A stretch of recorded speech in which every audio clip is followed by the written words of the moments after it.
Hi, I'm Spencer Christian. On this episode of Tracks Ahead, we'll visit a B&B where you can not only play with the trains, but sleep in a restored caboose.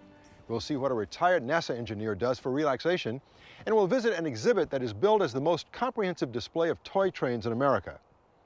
Over the years on this program, we've taken you around the world to see some of the finest and most impressive real railroads ever built by man. And we've taken you from coast to coast to see the most unbelievable model railroad layouts you could ever imagine. But have you ever seen a railroad that was big enough to ride on, but not big enough to ride in? To answer that riddle, we'll take you to a rural country setting in western Michigan. Cedar Springs, Michigan looks as lovely as it sounds. It is small town, middle America, beautiful country. You will see pretty much what you might expect to see. What you would not expect to see is one of the largest and most impressive 1/8 scale railroads in the world. Often described as the type of railroad you can ride on, but not in, 1/8 scale is truly built for fun. And it's here, near Cedar Springs, where Russ and Mara Eldred built their White Creek Railroad. Construction began more than a decade ago, just a few months after Russ retired from his job as a high school teacher. He had always wanted to build something, anything, he could ride on, but he wasn't sure what. And then I was in my teaching career, and after I retired, I said, now's the time I can maybe do something. I called a friend. I said, do you know of any trains you can ride on? He says, no, but I'll call you back if I find out anything. He called me back a few minutes later and says, sure, there's a track down at Battle Creek, Michigan that you can ride on. So I went down the next day and looked around and watched and got a ride and talked to some people and talked with a guy that builds engines, and I said, I'll get back with you in a few days. And a few days later, I called him and ordered an engine and 10,000 feet of rail, and come home and started building the shop and started building the railroad.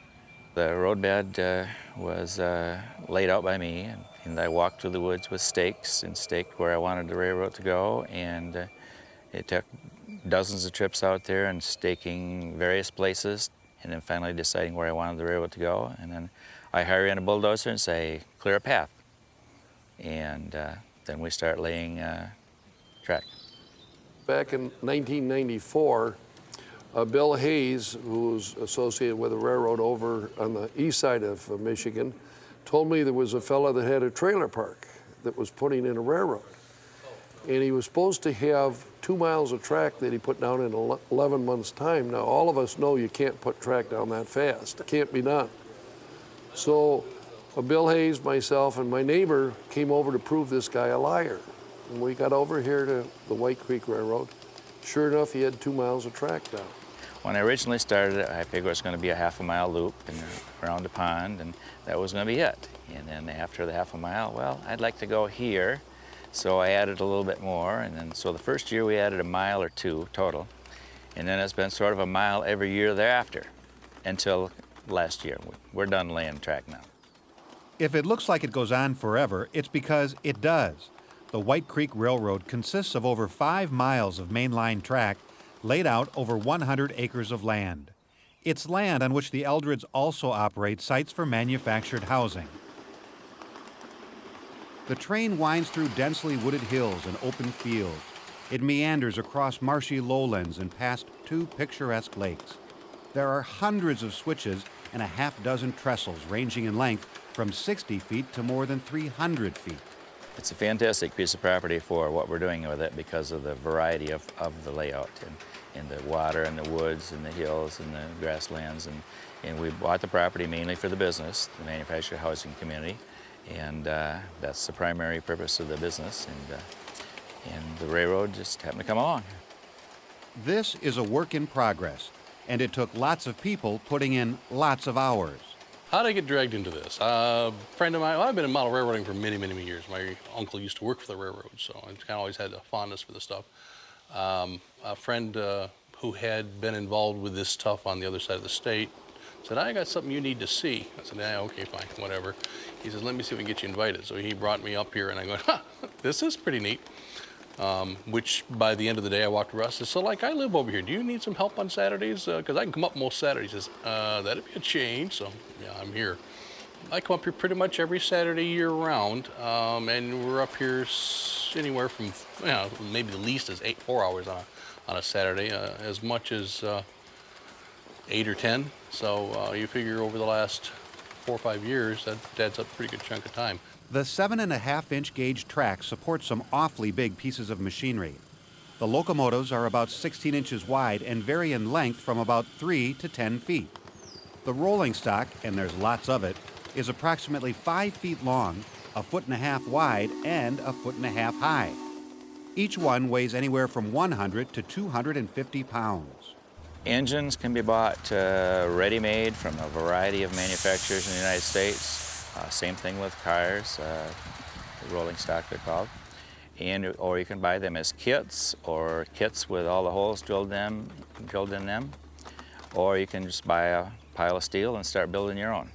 I like working with my hands on things. I like fabricating stuff, so it's just an opportunity to come up and bolt things together. And when you're done with it, you look back and say, wow, that's pretty neat when you got done. So whether it's putting down track or building a boxcar or one of the locomotives that we built here, we have a good time doing it. It's the camaraderie amongst the guys, among other things too, but know a lot about railroads, so we come up and chit-chat, but it's the fun of getting out the welders and the cutting torches and start cutting metal and start welding something together. When you get done, it almost looks like something it should. So.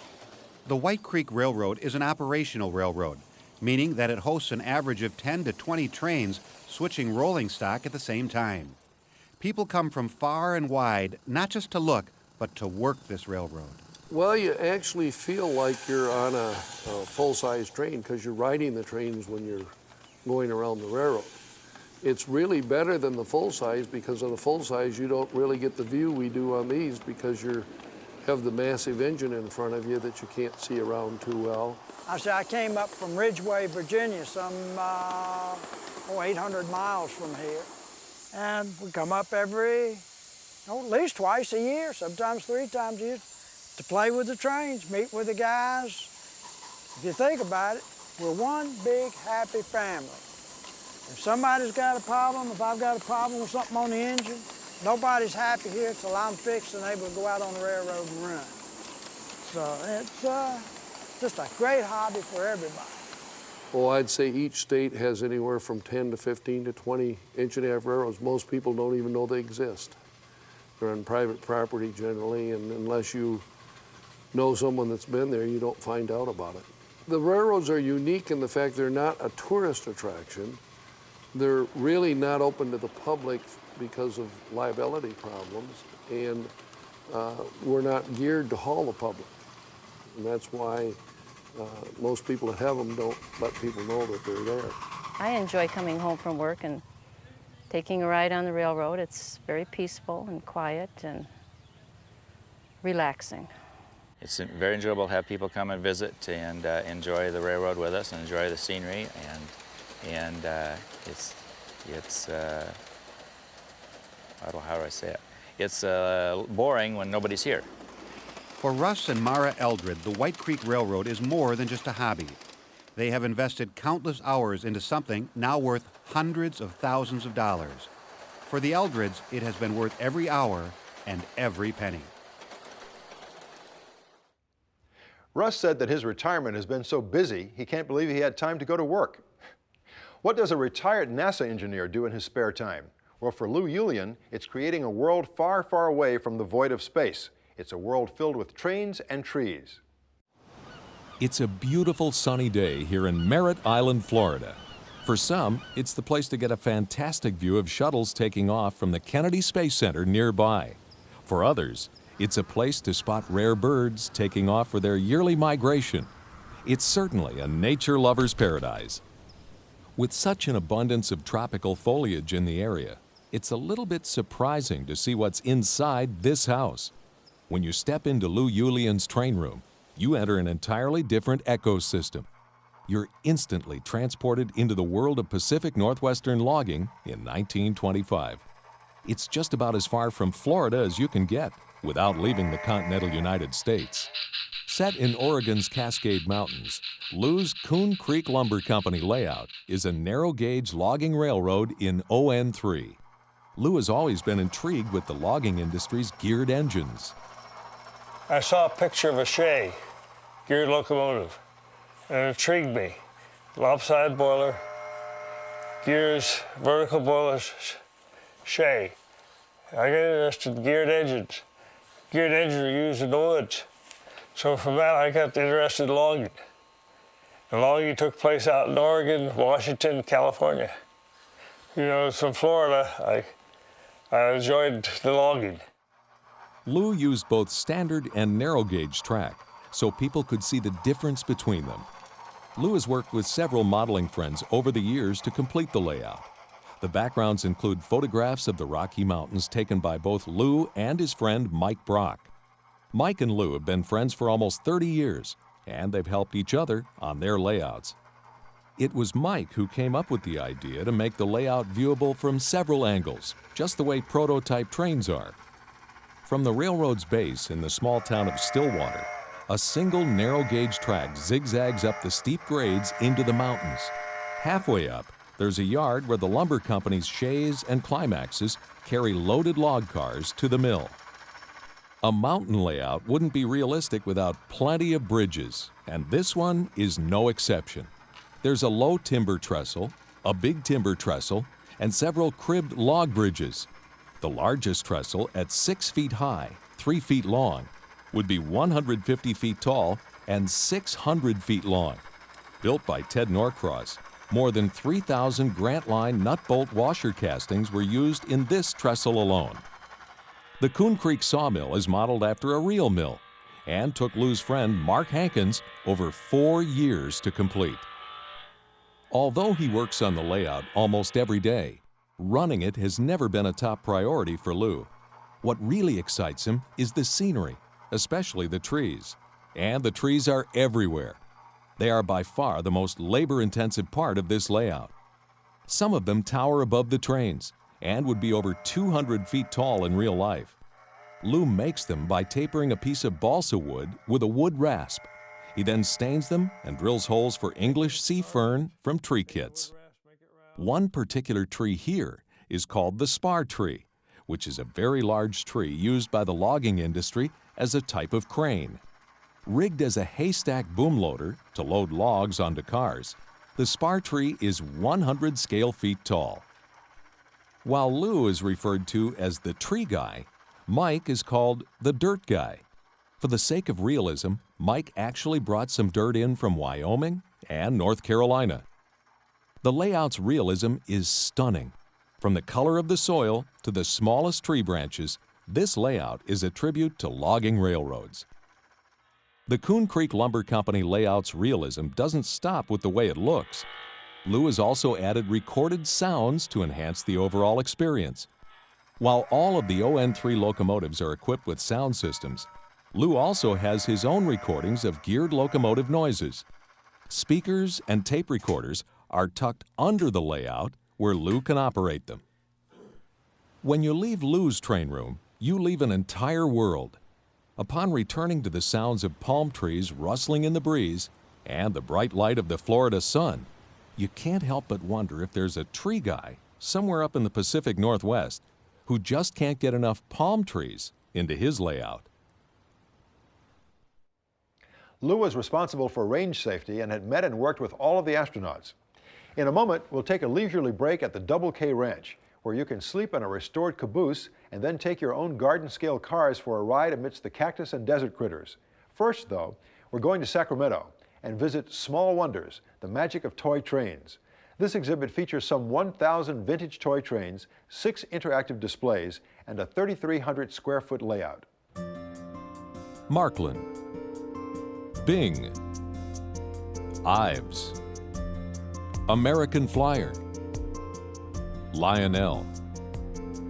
These are the names of legendary manufacturers of toy trains during the first half of the 20th century. And thanks to the passion of one man, these wonders of decades past are now on display for all to see. Entitled Small Wonders, this exhibit of the Thomas W. Sefton Collection is one of the crown jewels of the California State Railroad Museum in Sacramento. This collection is considered one of the best in America. Mr. Sefton didn't just collect toy trains, he collected the best examples of toy trains, and he specifically focused on the Lionel Classic era.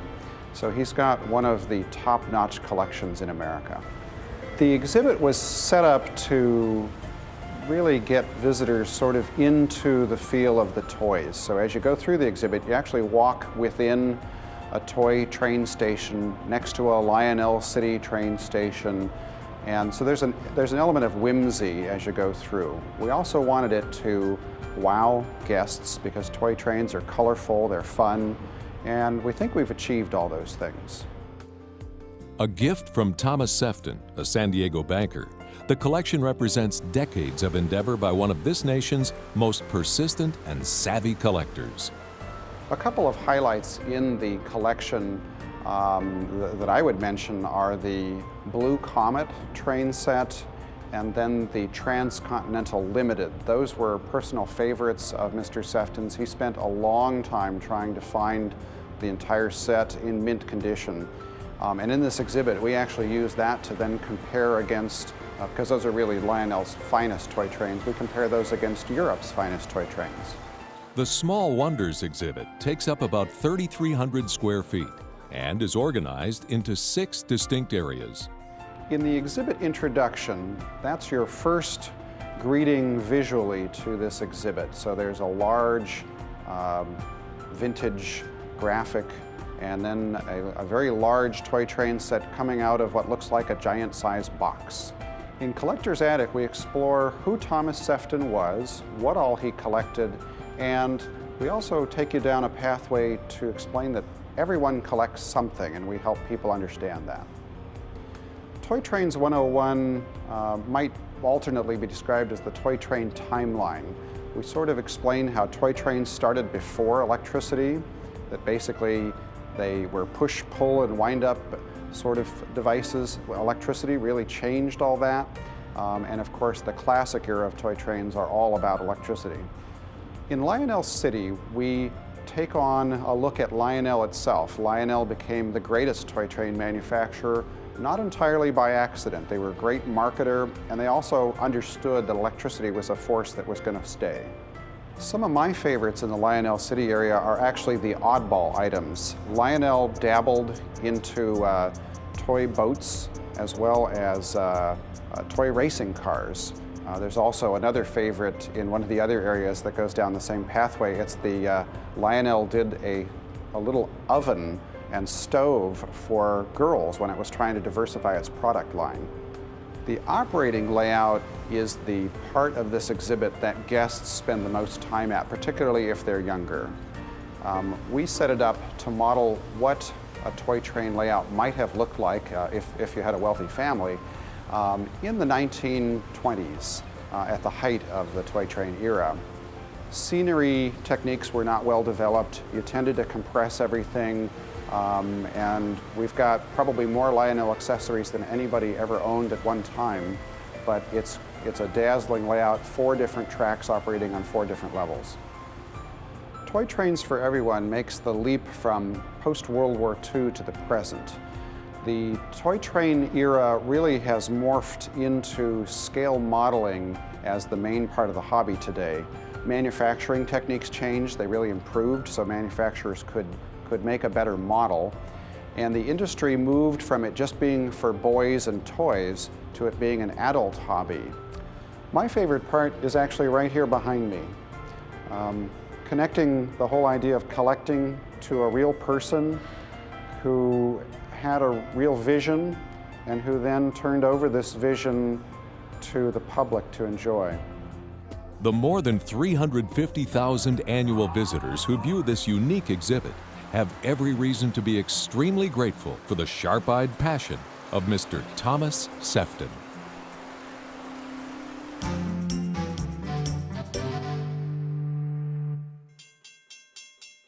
Bring your own train or use ours. That's what Ken and Mary Carrolls tell guests of their bed and breakfast, the Double K Ranch in Tucson, Arizona.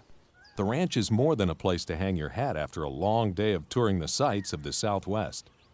It's also a place where you can let your G-scale trains roam over 1,000 feet of track that wind through the ranch's backyard. It's one big playground, and it all started with a circle. The layout started in 1995 with one circle going around our little pond in the backyard. And that worked fine. And then there was another circle. And then pretty soon a third loop that went out around a mesquite tree and a saguaro and back to the original circle. That was the beginning. Never stopped. Mary, who's also an artist, has always been an avid gardener, and she thought the Garden Railroad offered opportunities to do more creative kinds of gardening. On the other hand, Ken seems to have railroading in his blood. Both his father and grandfather worked for the Illinois Central Railroad. A psychologist by profession, Ken enjoys seeing his guests unwind during their stay at the ranch. I've had someone say, at least more than once, my blood pressure actually is going down. I can feel it by just sitting over here, listening to the birds, looking out here, the mountains, the cactus. So leaving here with the experience that, hey, this is something different, and I feel rejuvenated. I've recreated. The railroad has been a family affair for the Carrolls. Ken's 86-year-old father, Vernon, has handcrafted many of the buildings along the route, including a saloon, a hotel, and a red barn. Many of the scenes depict happy moments from Mary and Ken's childhoods.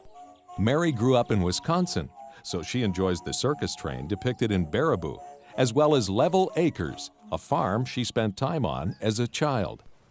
The Carrolls often wake up to find various buildings and set pieces either moved around or completely gone. In the Southwest, it can be a challenge to keep critters out of your layout. One never knows what's going to be moved or when. We'll wake up in the morning, find a little cow is missing or a little person has been moved from here to there, and we're not sure who's doing it, but some little critters come in at night and rearrange things. The Carrolls also raise champion Weimaraners who figured out ways to navigate themselves around the trains. When you're tired of playing with the railroad, but still want to be surrounded by it, you can get a good night's rest in the Carrolls' restored Southern Pacific caboose. The caboose features all the comforts of a luxury hotel suite, with a train theme, of course. The Carrolls are so pleased with the way the restoration worked out that they occasionally stay in the caboose as their own private getaway, even though it's only 30 feet away from their home. But their guests have come from all over the world. The range as far as geography would be all the way from, South America, South Africa, Europe. World-weary guests can also take comfort by staying in the depot room, which offers gorgeous southwestern views and its own fanciful model railroad. Ken and Mary find garden railroading to be a wonderful creative outlet that they can enjoy as a couple.